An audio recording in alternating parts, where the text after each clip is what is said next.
Testing, testing, 1, 2, 3, testing, 1, 2, 3. The rain in Spain falls mainly on the plains.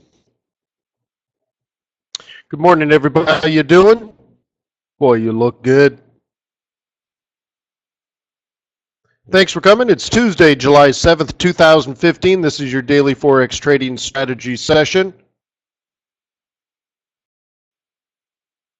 My name is Wayne McDonell. I'm the Chief FX Market Strategist for TradersWay.com, an ECN that allows traders the opportunity to trade not only Forex, but energies, metals, indices, and binary options. We do these sessions every single day, 7:30 in the morning. It says on the slide 8:15. I generally go for a lot longer than that. I think you'll notice that if you're on YouTube.com or on Forex.today, that the videos typically go for an hour to an hour and a half. Excuse me. And if you are watching a video, please leave a comment or give it a like. Let's get going.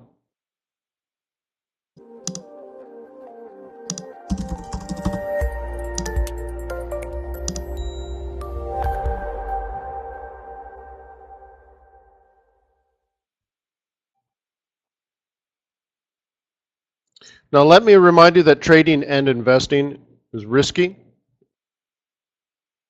and not appropriate for everyone. However, good or bad, your past performance is not indicative of future results. So always stay small sight, focus on the long term. Never risk money you cannot afford to lose.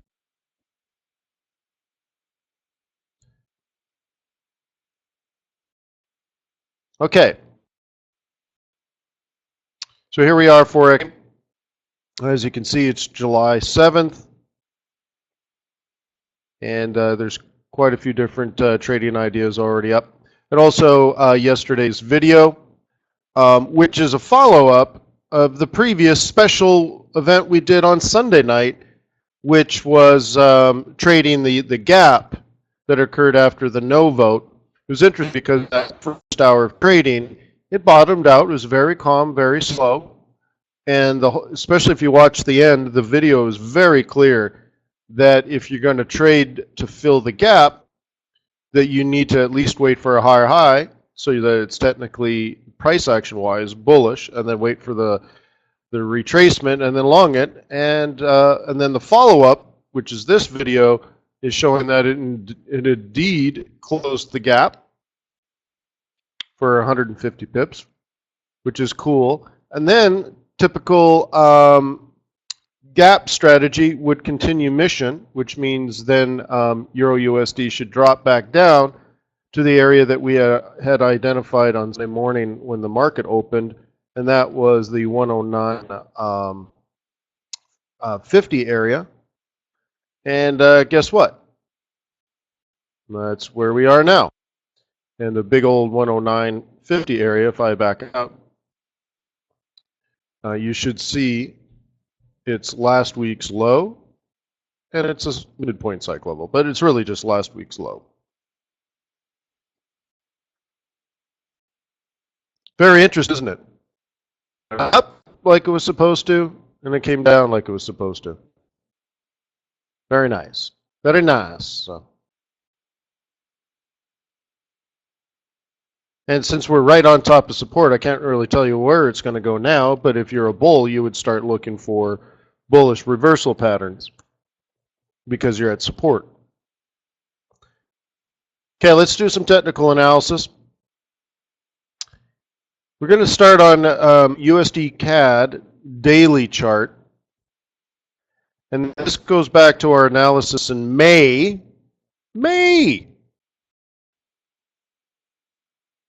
Amazing, isn't it? We found our bottom, we found our high. I was hoping it would kick off the 382, came off the 618. And for 1, 2, 3, 4, 5, 6, 7, 8, 9, 10, 11, 12, 13, 14 trading days, which is about 3 weeks, we've been working our way up to our target, up to here. I hope you've been fully enjoying this cycle. Now notice that even though it's been like 14 days in a row going straight up, it's the same as any 15-minute chart that we would have traded, right? You notice that? It's a daily chart, but there's no significant difference. Significant rise, good pullback, little stoke kicker, target is way up here, right? And it's now approximately, I guess you would say 700 pips.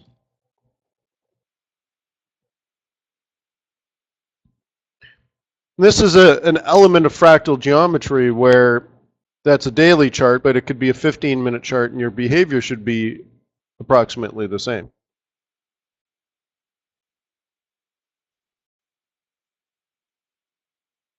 What do you guys think? When we set that up in May, the pullback occurs in June. Here it is, moving along July. And the analysis holds steady, doesn't it?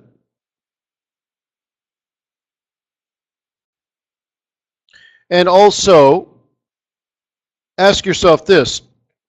What has your behavior been during these 14 trading days? And notice that each one of these candles is a full day. Is there a pattern in here that you could capture to make pips? Think of it. If you were a bull on any of these 14 days, the majority of the time you should have made money, right?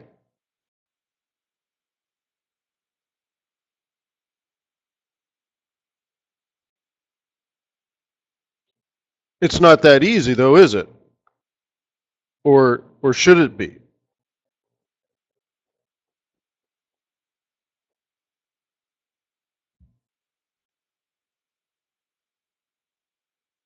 So do you wake up in the morning and you're hoping that you can catch a USD CAD pullback? Is that what you do?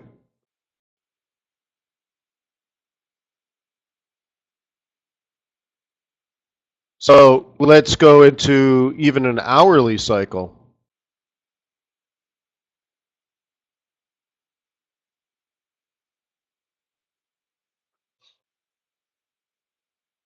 Now remember, you should fail. You should, what was I going to say? Filter is what I wanted to say. You should this through the eyes of that you're a bull already anyways.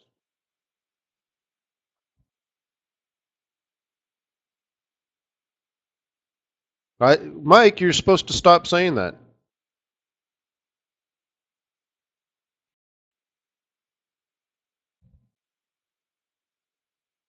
You got to check the negativity at the door, dude. It's not helping you. It's not helping me. Your participation is more than welcome, but you know, you got to cry to your mommy. I want you to succeed. I don't care about the insecurity part, right? We'll work on stuff. So one of the things that we've worked on with you, Mike, is you've made a decision whether you're a bull or a bear on the dollar. So if you're a bull on the dollar, it's done. What's the confusion? There is no confusion. You either make money today or you don't make money today. So filter everything with,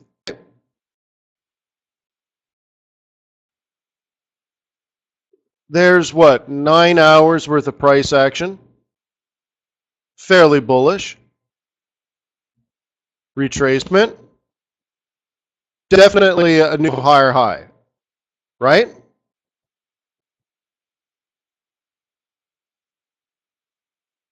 So what do you take the previous high, bring it across, should be the new low. Price comes down, new high,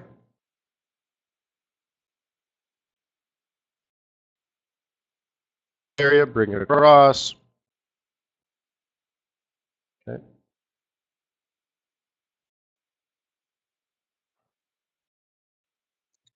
New high. right? Old area, bring it across. Could be time of the week, could be news related, could be old support or resistance, but you can see in here the pullback is greater than you would have liked. But did it?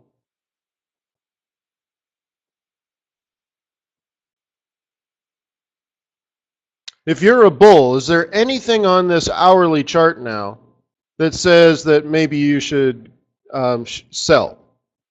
Is there anything? Is there anything bearish on this up until this point?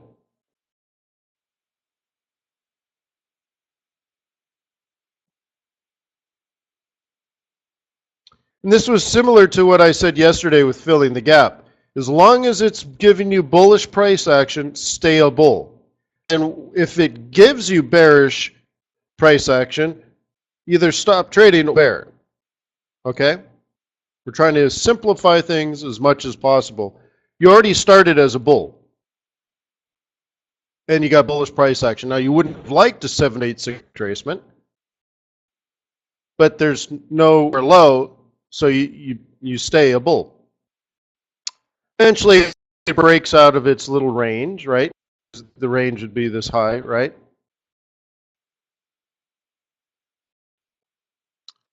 Off we go.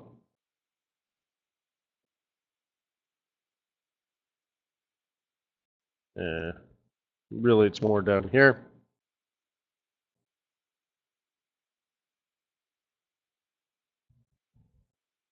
Right. I mean, there's all these little, well, depends on what time frame you're really trading it. Anyways, so on and so forth. That's a lot of trading, guys. June 18th, right? June 22nd, June 23rd, June 26th, June. So looking at this, guys, that's about, I can't zoom up that much. That's about a month's worth of trading. Can this be one trade? Absolutely. The target, guys, right? That we've look, I've already drawn the price action back in early June. Our first target is right here. I mean, we look at this every day. Had two entries, one off the 3A2 and one off the 618. It was going to be one of them. But either way, you notice even back here, when I was hoping to kick off this old support, even then the target was still right in here. 128-ish. Okay, so combination of things, right? But what's the pattern? There's lots of patterns going on here. That's all there is. And then on the smaller names, there are similar patterns. You can probably see some. Let me do a blue color. You can probably see like breakout, pullback, right? Breakout, pullback, right?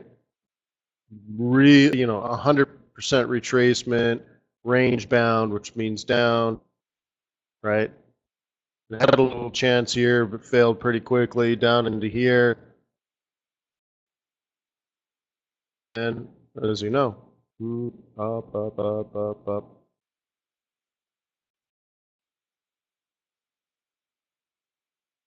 So now, even though we've talked about it almost every day for this last month or so of trading, now we're getting pretty close to the target. To jump on now would be silly, right?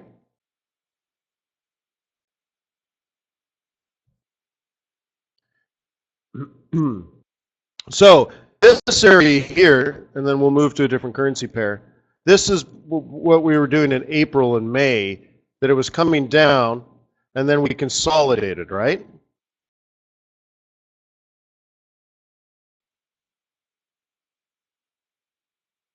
Our bias was up. Eventually it broke out.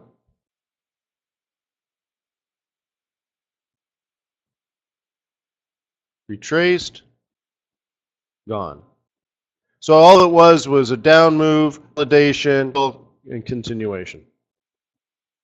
Probably trade a 15-minute chart exactly the same. Cool. It's nice. Good technical analysis. Good. Is good. Let's go with USD Yen. Let's start there. Work our way around. What happens now?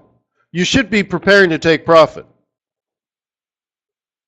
We're getting pretty close to that target from a month ago. Actually, almost 2 months ago.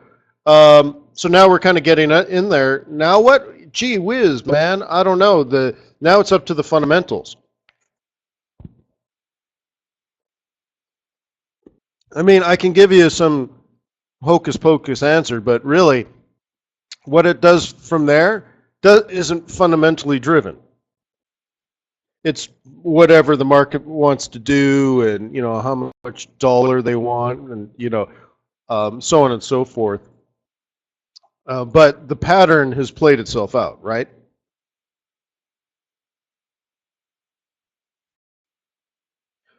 Well, Demeter, how to add to winning positions. This time of year, I don't tend to use that strategy. Okay? So I wouldn't yet. Next month. Okay? In July, I don't mind shooting at rabbits. So if you can pick up, 30 or 50 pips here, 30 or 50 pips there, I'm cool with it. All right? But hanging on to positions in July hasn't been good for me over the recent few years. So I'm bringing that baggage with me. July, not so much. August, definitely. Okay. USD Yen, is the market down or sideways? Notice there's averages here, guys.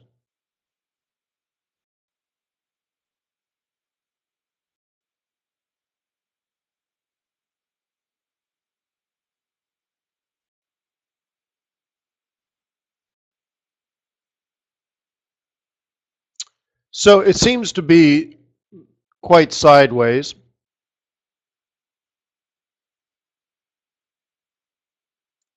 So look for support and resistance first. Okay. Whatever you want to use as support and resistance, that's up to you. But identify hardcore levels of support and resistance. And then 2, trade the oscillators. So you ask yourself a question, am I at support, yes or no? And then you say, is the oscillator ready to head up if it's support, or down if it's resistance?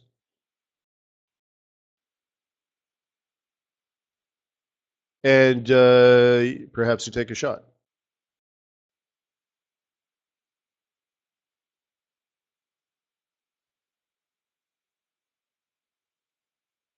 Okay. So it seems to me, as long as it's above 22 or below 23, we're moving sideways. It's kind of how I'm going to look at it. So I'm even going to dumb it down even more. 23 is way up here, right? And we'll call that the 23. And here's the 22. So I think we're going to be in a range like this for a bit. Why do I think that? Because it hasn't broken out.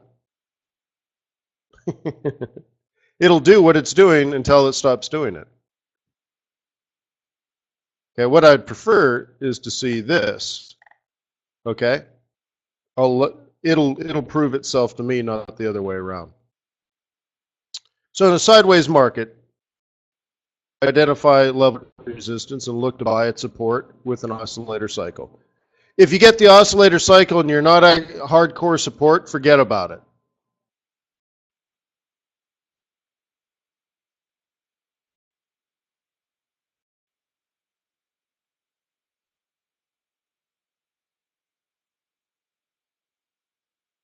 Okay?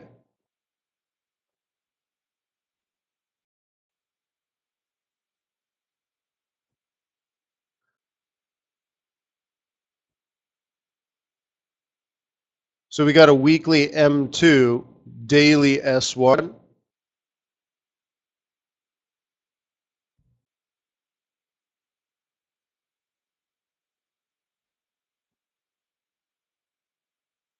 Big move on the London Open, huh?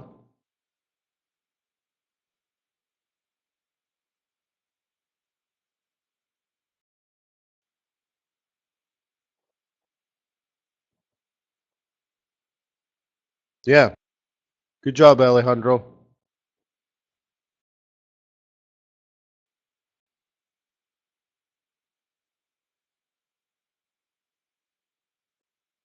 So Mike says, so you believe it'll go down to 22? I didn't say that. But if you want this to go up and you're at 22 and you have an oscillator, maybe you should drop to a smaller time frame and long it. But will it go down there? But if it does, and I want to buy it, the conditions are probably ripe for me to buy it. Will it go down there? Have an idea. See, I can't predict the future, but I can predict my behavior. All right, so there's a difference, right? Will it go down there? Have no idea. But if it does, and the market conditions are the same, and we're down here, I'll probably drop into a 1 minute or a 5 minute and look for a little reversal pattern long. And if so, my target would be back to 23 because we're range bound. Will it go to 27? I don't know. How would I know? All I can tell you is behavior.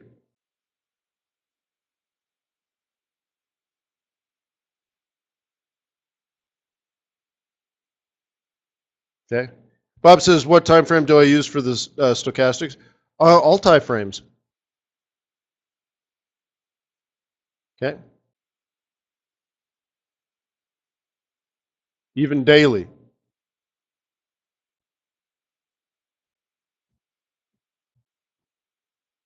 Because they just tell me overbought and oversold conditions, right? So.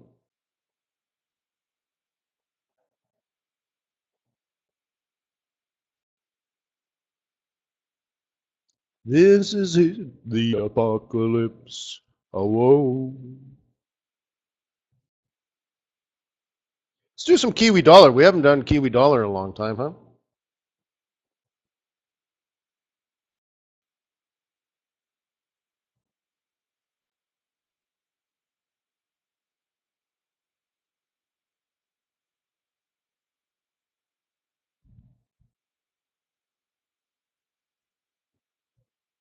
Okay.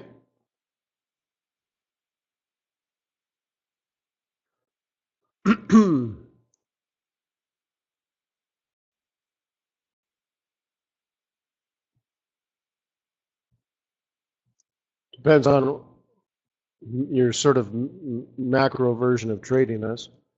Excuse me.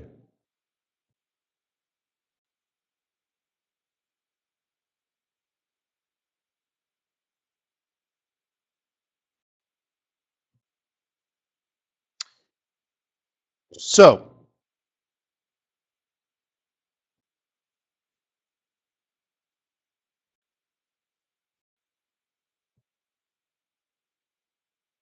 see what happens? As soon as you make a low, and by that I mean breaking this area, which we did, you take the old support, it should become future resistance. Do you sell there blindly? Yeah, maybe, but really all you're doing is taking a fib. And then you throw in other types of resistance that would help you sell. Okay? So you have this reversal as a sell zone. You can see that weekly pivot played a part too, right? Probably about a 618 Fibonacci retracement. A lot of different things, but the market's down, isn't it? By the way, I'm looking at this. We hit the reversal target on a Tuesday, which dictates we're likely to hit the central pivot point later in the week. It's interesting that we did. So anyway, so it ends up producing a new low and plays off resistance again. Now you have to adjust your resistance. What used to be support is now resistance. Again, not exactly the area, but it's a suggestive area. Makes the new low, which means you take the old support, should become future resistance.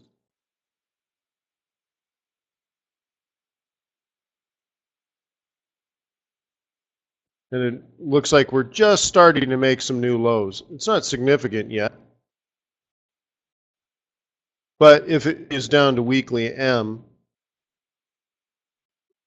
then the future, this level should be important. So let's say price comes down, hits the reversal pivot zone, then somewhere up in here should be a new sell.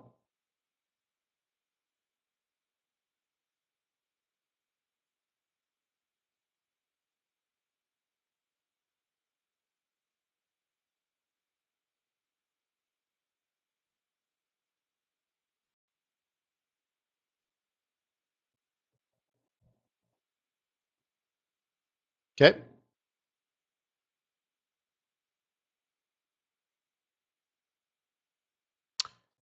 Now that was on an hourly chart. It works the same on a 15-minute chart, works the same on a 4-hour chart. Where, like I showed you earlier today, even works on a daily chart.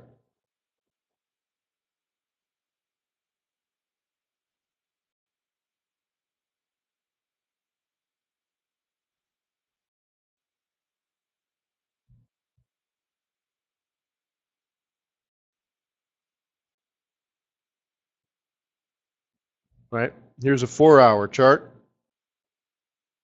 You can use price action, or you can use like even just the moving averages, right? You see how it's just riding the 21, blah, blah, blah, blah, riding off the 55 and re-engages the 21. It's moving beautifully.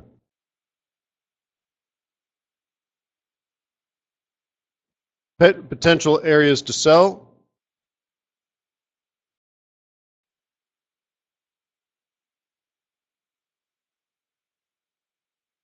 Oscillators are interesting, right? You don't typically use them in a trending market, but they can be helpful, especially in extreme conditions. You see how up very significantly? By the way, it gapped and never filled. That's what I was talking about also Sunday. It doesn't have to fill. And then what happens here?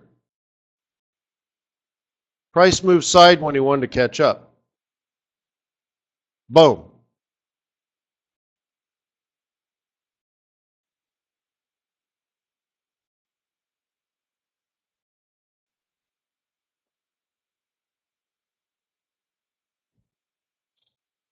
But I want you to back out here and ask yourself the basic question. Was this tradable if you were already a bull on the US dollar?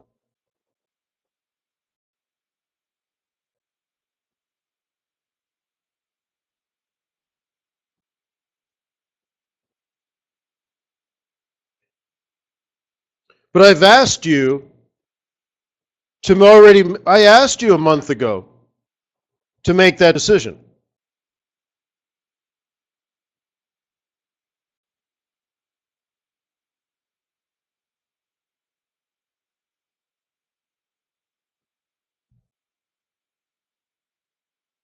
So that it would be easier, right? Yeah, the dollar hasn't even been that great.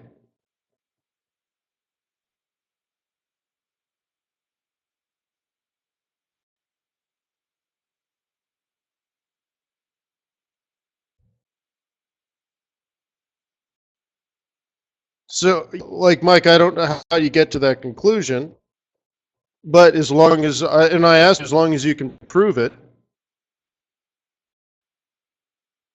then I'm cool with it.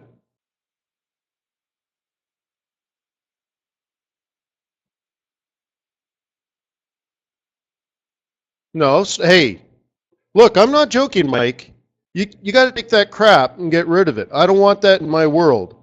Your negative, I want you to succeed, but your negativity, man, it's not helpful.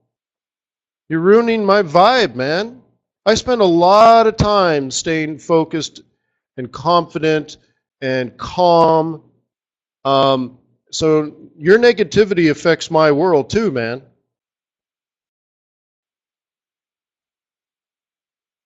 Okay, so you need to check that at the door, man. I want you to succeed, but don't ruin my air, right? Don't pollute my pretty little world, even if it's a fantasy. I have to keep it, right? I don't want that in my brain. I don't want to think that as soon as I go long, it'll fall, and every time I short, it'll go long. I don't need that. I spent, years getting rid of that thought process. And you can reprogram my brain just as easily as I can reprogram yours. So please check your negativity at the door.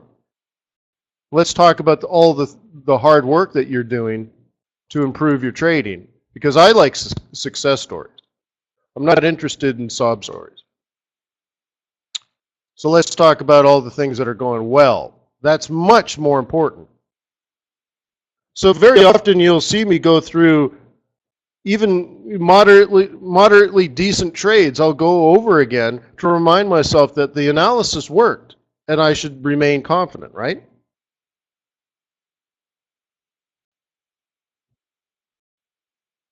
No, I know, Mike, but things like, it'll go down, it'll go up only when you sell and all that. Just, you cannot do that. I'm being tough on you because this is what you're going to need. And I'm serious. I don't want negativity in my world. So I'll talk about things like, what I learned from a losing trade. All right? Or that the analysis, there are nice trades here that we should be thankful. Very often you can go into a July and there's no trades. No, there's some nice trades going on here, guys. Stuff that we've outlined. Price action has been working properly. Pivot points have been working profitably. Even with the, these known unknowns, like what happens if we get the market gapped 150 pips and retraced back calmly as it's supposed to, textbook style trading, which means the market's mature and the market participants have. So we have a lot to be thankful for and want to hear, right?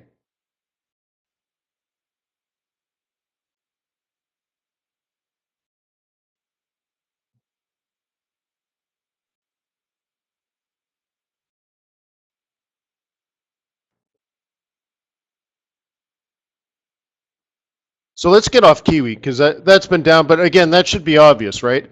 They're cutting interest rates, and I mean that it's too obvious. We can do pound, right?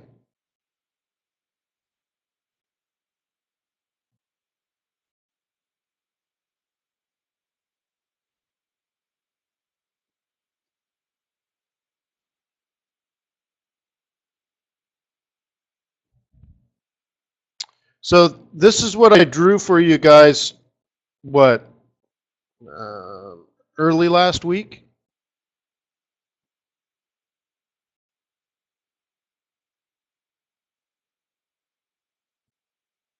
Was it last week or man? Wait, these are days, aren't they? Today, yesterday. Oh, yeah, okay.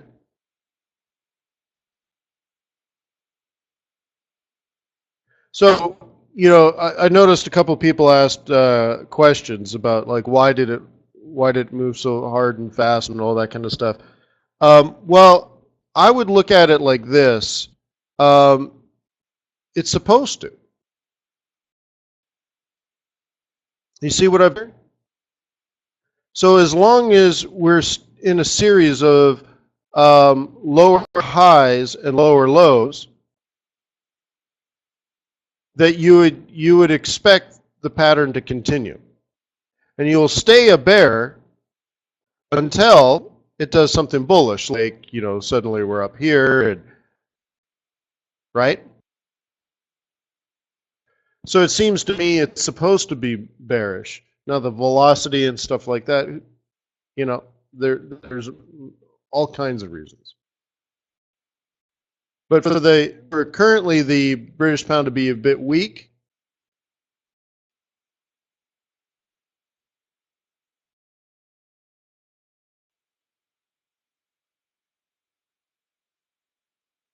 I'm okay with.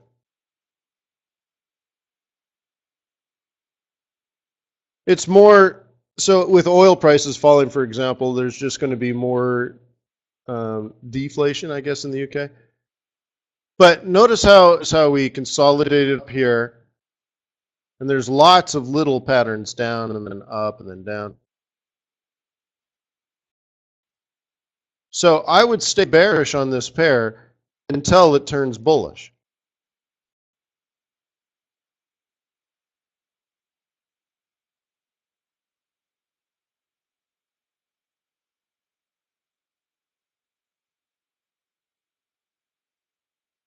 Okay?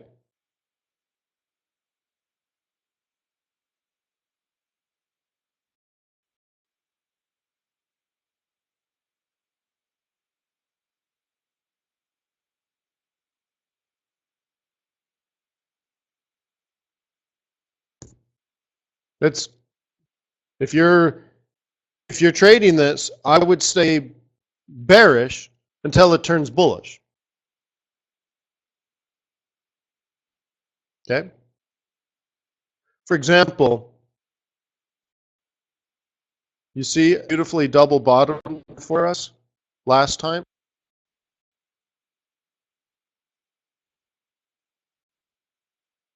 That was hard to see, all right? Let's do it this way.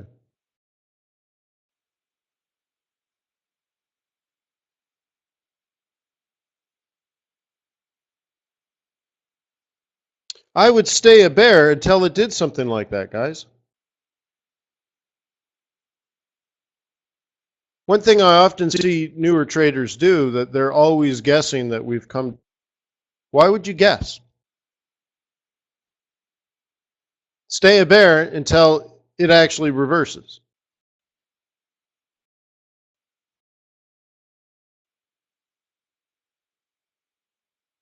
How about this? We'll go back. This is an hourly chart now. So there's quite a few trades here. So this is weekly, right? Yeah, it's been down for weeks. Just double checking. Yeah, like since the middle of June. Okay, good. So let's go back here. Is there anything bullish on the chart?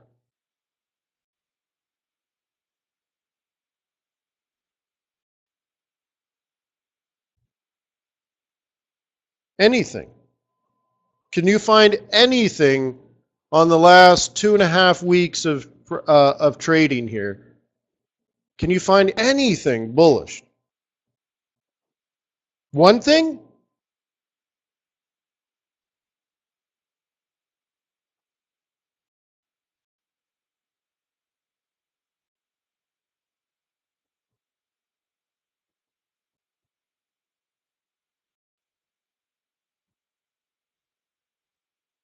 Like, someone says down or sideways. You even notice the break below. Like, how do you, like, let's look at micro versions of this, right? We're in this range, right? How do you trade? How have I taught you?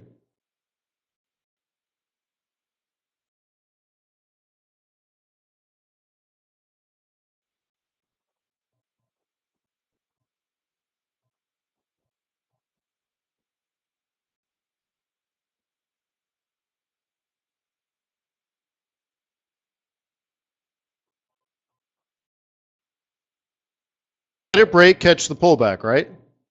Kind of like this. There, the break. You see how it came back to the scene of the crime?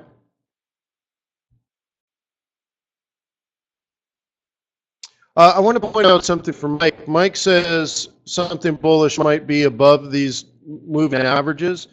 Is that what you mean, Mike, up in here? Okay. Notice how the moving averages are crossing over each other. That's called braiding. The moving averages are dead to me. There's no market. There's no market. There's only price action. So that's not bullish. In fact, I wouldn't even use the moving averages in that situation. Question is, do you take profits in between and stuff? Well, that's your decision of whether you're swing trading. So like, you could just, okay, you could acknowledge that we've broken the range. You're going to wait for a retracement and sell it, which you could have right in here. And then you hold it for a week or every 2 hours or every 2 days, or I mean, it just, the rest is just trade management, whether it's a spot trade, a swing trade, you know, position trade, you know, your target and how is really related to how long you want to be holding it. But your entry should always be the same, I think. To me, there's very little change on my entry. But if you're trading a range, okay, the way I've taught you is if it breaks to the upside, wait for the retracement and then long it. If it breaks to the downside, wait for the retracement and sell it. Can anybody confirm that that's what you've been taught? Like probably 100 times by Uncle Wayne, right? At least 100 times. Yeah. So, I mean, so I'm just pointing out, like, these things occur on major pairs, on things that you could be eyeballing. And like I said, if over the last 2.5 weeks, there was nothing bullish, nothing, not even one. And nor do I expect there to be a bullish move in the near future, right? So right now, what you do is you take the old support, and maybe later in this week, we try again. And eventually it'll fail, right? Eventually it'll make a big move, and then we kind of go like this. And then I say, wow, I should probably stop being so bearish. But here, the training that I'm trying to get you today is that you stay bearish until it becomes bullish. But don't be bullish until that happens, right? It's exactly what I said on Sunday evening, on Monday morning for you when the market's gapped. I said, wait for it to turn bullish. Wait for it to turn bullish. And I talked very clearly. I even drew it out and everything. Wait for it to make a higher high, and then wait for a higher low, and stay bullish as long as the price action is not bearish. And when it turns bearish, stay bearish until it turns bullish, right? But a lot of traders will just say, Wayne told me to buy at support, so I buy at support. Well, no, actually, I've never said that. I said if you're bullish and you're at support and it's oversold, and on a small time frame you get a reversal pattern, you should take a shot. But ideally, when the market's already moving in your prevailing, if it's not moving in your trend, it's a high risk move, and you might even want to hedge it with binaries, right? So like if I'm a bull, I don't say buy this, do I? I say if you're a bull and let's draw it this way, right? And it makes a higher high, then start buying at drops to support. This is why I say if I'm a bull, I buy red candles. But I don't buy unless it's trending up. You can't skip these things. If you're a bull, you don't make a career buying bearish markets. If you're a bull, you buy retracements in bullish markets. Right? Do you hear me? If the market's falling, how about this? Let's back out and go from a whole different view. Some of you have read my book recently, and you've sent me emails and stuff. That's cool. What does it say? It says if the market's bearish, generally identified by the 2155 or by the 200 EMA, then you're selling 5-8 crosses, because the 5-8 cross, right? Let's do one here. A 5-8 cross represents price. Price. Well, I don't care about price unless I've identified what the general market is doing. Is it bullish today or bearish today? Okay. So I start with the market first, 2155 cross, and then I suggest you sell every 5-8 cross. Okay. Bearish market, 5-8 cross. Right? Bearish market, 5-8 cross. So on and so forth. So what am I saying? I'm saying if the market is bearish, essentially what you're doing is selling rallies, but only when the rallies have exhausted themselves. Okay, now get rid of the moving averages. You don't need them. You don't. You could just pure price action. These could be naked charts. Down, up, sell. Down, up, sell. Down, up, sell. Down, up, down, up. Hey, maybe you should stop selling.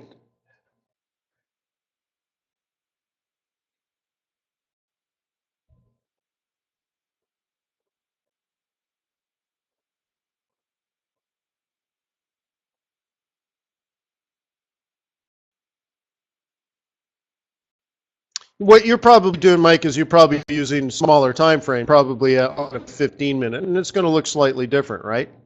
But like, I prefer, especially like on like the CAD trades and stuff, I prefer to start on a higher time frame. All right. So we suggest British pound was coming down 2 weeks ago, because fundamentally I want it to go up, right? You've heard me say that many times, right?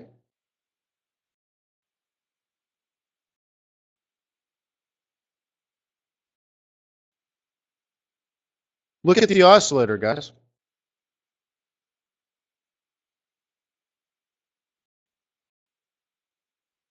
That's what.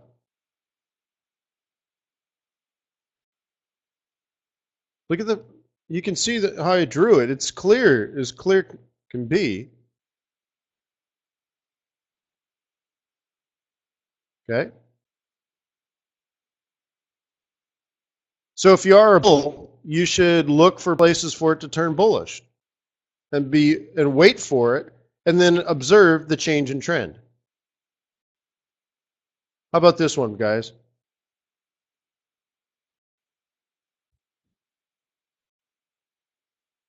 You see that little move? Change of trend.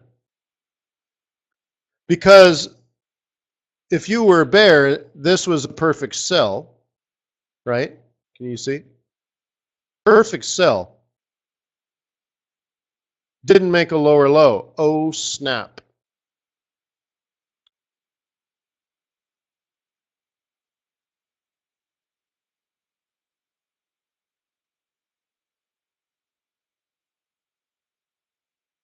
Okay. So that's where you're using price action, it's confirmation of going bullish. I really pay attention to daily oscillators. Okay. And that's likely why we had it range bound in here and breaking to the downside, because there's so much room to fall.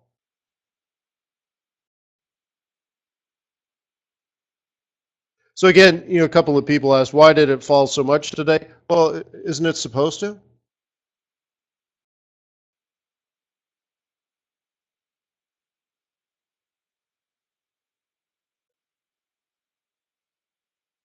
It's why it's so unbelievably important that before you do anything else, you make a decision on direction on a high time frame.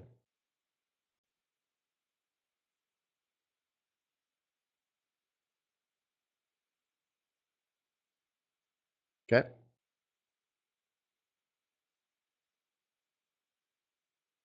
Okay, you got to make a decision. And then you drop in. Strategic and tactical Forex trading.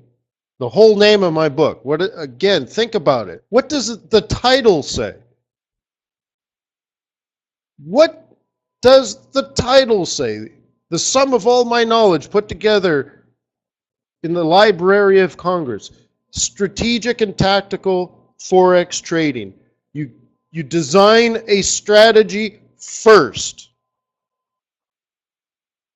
As Mike knows, I don't care what your strategy is, but as long as you can tell me. Mike's bearish on the dollar. Cool, right on. I might not agree with it, but who cares? I really don't care. Doesn't matter. As long as he has a strategy, he's going to be better off on the long run. Right? So once you have a strategy designed, and I would say I'm looking at the pound dollar, oscillators and stuff, and I think, it could come down for a few weeks. Okay, that's it. So, and then once it starts its price action around, I would say the technicals have aligned themselves with the fundamentals, and my strategy would change. I would go from bearish to bullish.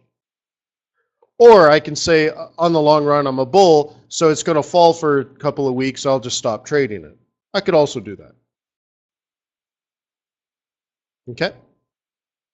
But whatever. I have a strategy. Now, a month ago, I asked you guys to print out your charts and write on the chart whether you were a bull or a bear, and then, thumbtack them to your wall. I actually asked you to do that.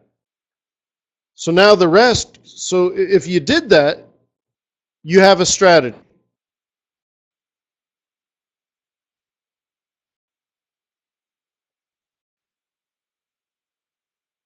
Marion says, would it help on this chart to have a trend line? Whatever. Anything technical or fundamental, I don't care what's used. I once read about a guy that used the migration patterns of African elephants to predict crops in Europe and such, for commodity stuff. And it probably worked though. Honestly, I think the elephants know if it's going to rain or not. If the elephants know that it's going to be a dry summer, why can't you start buying, wheat futures? Because you're predicting the output of Russian farmers, and the data that comes out of Eastern Europe and Russia is a lot fuzzier than the stuff that we get out of other countries. So there's a lot more opportunity for indices, which is a good thing if you're trying to make money speculatively in commodity trading, right? I've also heard of hedge funds renting spy satellite time so that they can fly over the Ukraine and other parts of the old Soviet Union to see how the wheat is going along. Okay. Suet? Oh, how to spell suet. Sorry, Wyatt. So anyways, I don't care how you come up with your strategy, because it's not for me to be the judge and the jury, because I can be wrong for any number of reasons, right?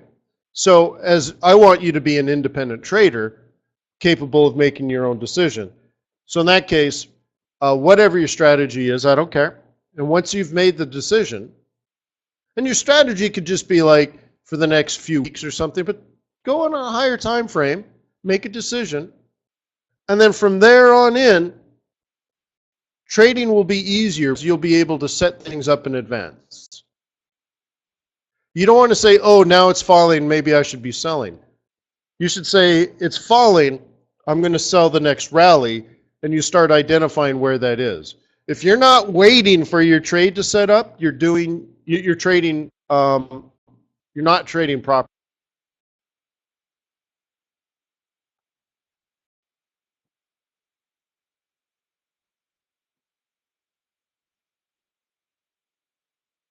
Okay?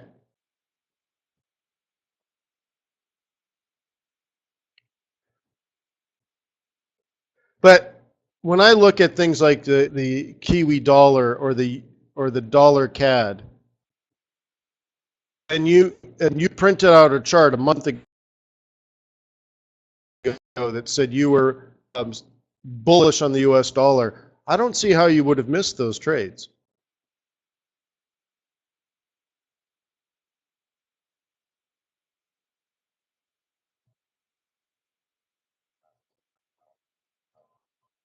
Trade balance.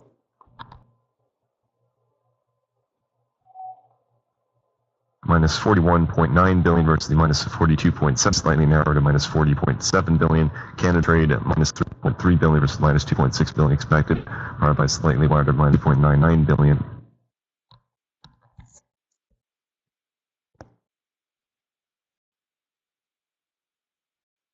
Man, we got a ways to go on that trade balance data.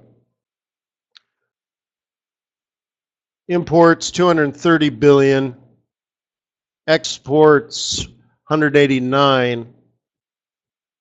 So I actually want to see big numbers. The bigger the loss, the bigger the negative trade balance, the better.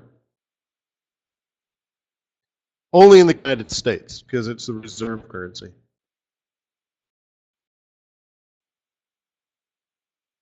So we didn't import very much, in my opinion.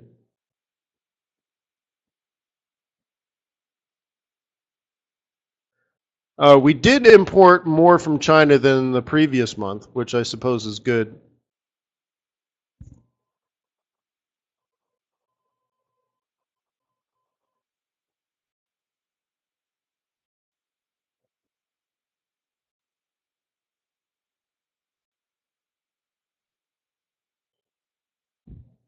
So like a commodity nation like Australia, for example, should have a very, very positive trade balance because they're exporting more than they import.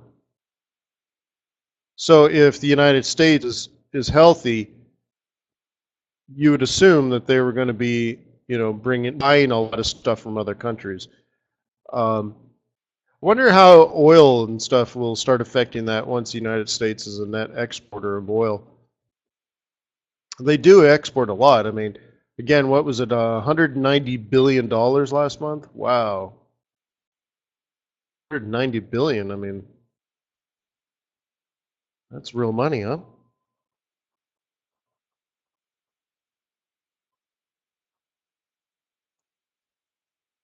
Of course, Igor. So what I'm saying is, for a trade balance to be healthy for Australia, it should be a big positive number. And really, and this is something debatable with other economists, but I would suggest that a really big negative number out of the United States is actually healthy.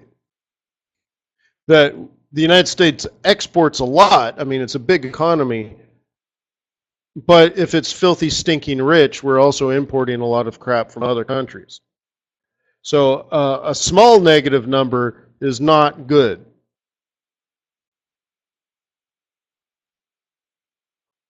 Right?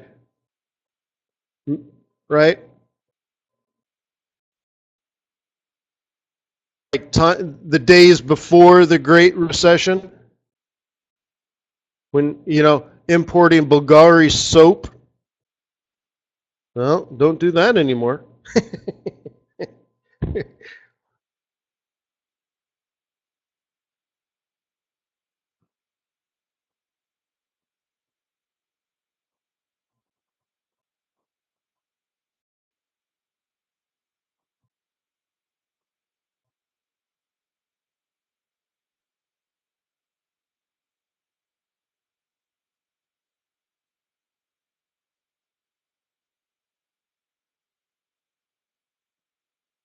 No, but I believe the rules have recently changed or going to or going to change soon in regards to that.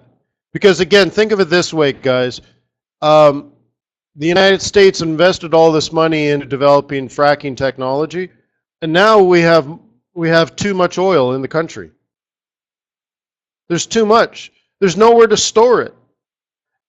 Every storage facility is filled to capacity with oil we haven't haven't burned up or haven't used yet. It's just sitting there. And same gas. There's so much natural gas in the United States. There's nowhere to put it. They've pumped it underground in where there used to be oil.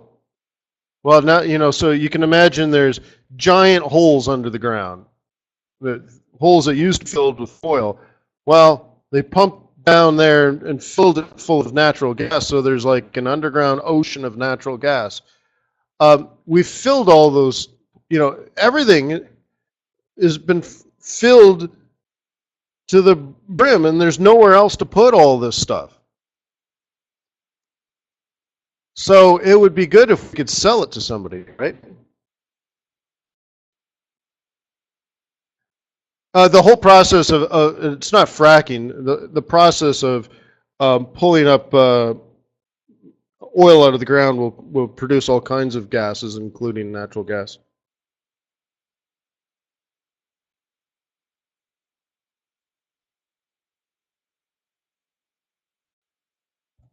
So, anyways, yeah. So a good way to get rid of it is to sell it.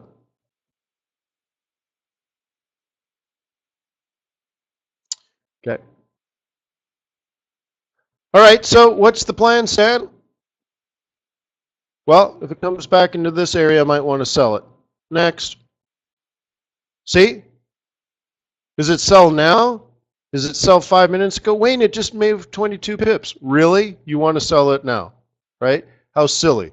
So I think if we're up here 55, 55, 55 maybe all the way back to 56, I might want to sell it again. Okay? Also, there's this chance, since it's still Tuesday, it's fairly early in the week to hit the weekly S2. I wouldn't be shocked. Again, I'm not suggesting it will happen, but I wouldn't be shocked if between now and Friday we touch the weekly central pivot point at 56.5. And that would pose an interesting scenario because that would be a higher high, or at least top range, do you? Okay. Okay.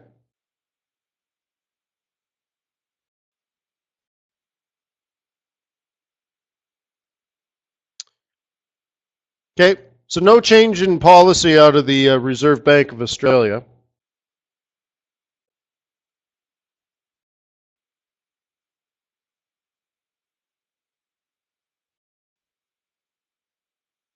Weird. Why is this over here?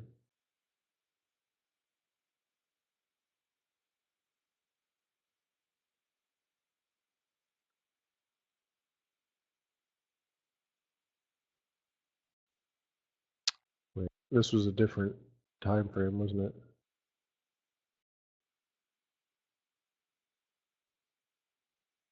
I wish it would stay. We had drawn this differently. I believe it was more like this. Do you guys remember doing this, though? I said make it painfully obvious.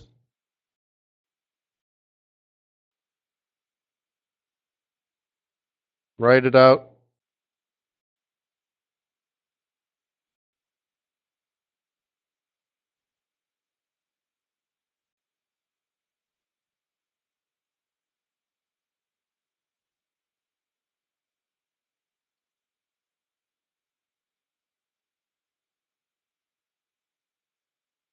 That's it.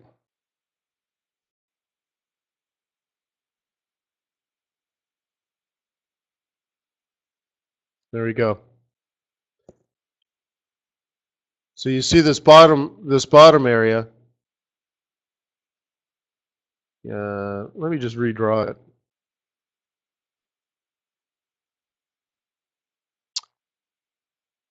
this bottom area, right? How did price react to it? Let's drop to a 15-minute chart. Can you see? Price broke that support going back, I don't know, a million years, retested it, and it dropped. Isn't that what it's supposed to?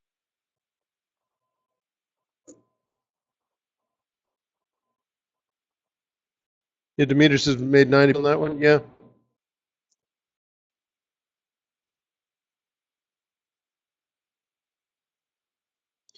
Mike, about 3 weeks ago, they said they didn't even think it was worth 75 anymore.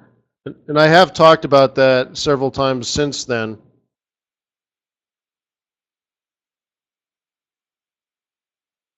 And I think we were selling this way up around 78. Let's try to get it on this chart. Maybe it's a different chart. We had it set up as a sell at 78. I don't know what chart we had that on. I'll have to look.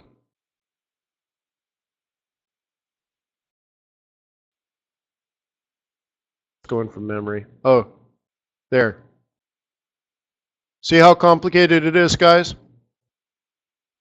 I even gave you the trade plan.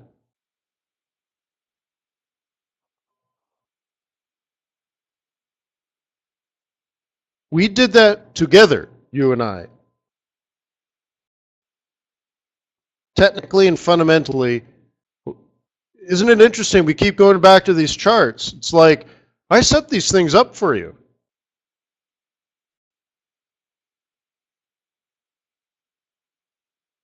Weeks in advance sometimes. Certainly days, but weeks in advance. Explaining the technicals and fundamentals and all that kind of stuff.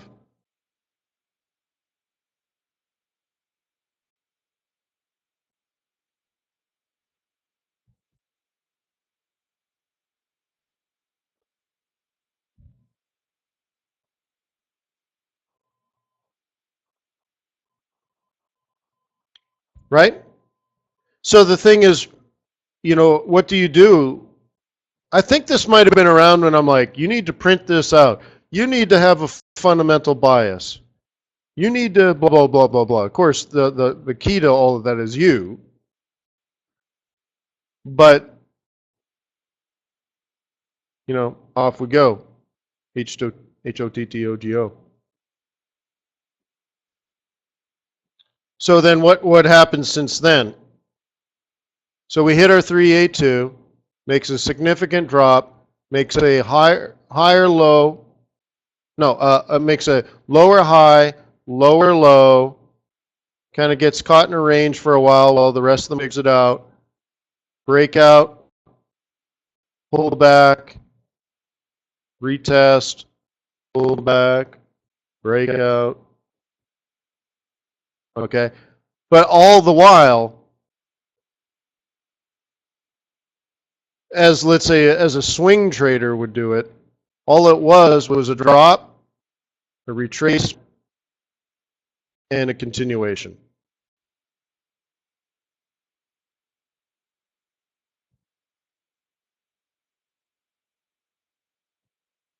And we have this going down to 72.50 from 78.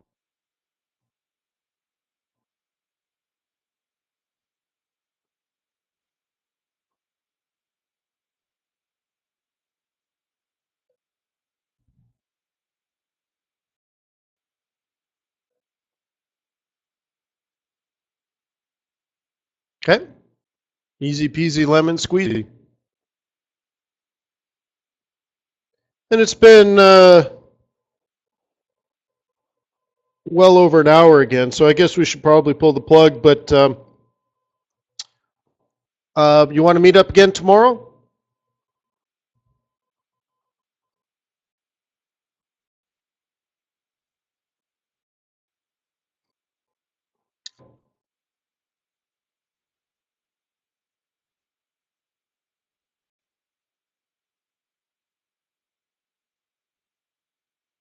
So Thanks again for being a client of TradersWay.com. This video recording I'll make available on our YouTube channel, which is youtube.com/C for channel /TradersWay. And it'll also be placed on Forex.today. You'll notice yesterday's video is there. You'll also find a list of recent videos here. So the last, 2 weeks worth of the videos are all on Forex.today that you can go back and watch them again. And sometimes it's helpful. So peace on earth. May the pips be with you. May your profits be above average. I'll see you tomorrow. Cheers.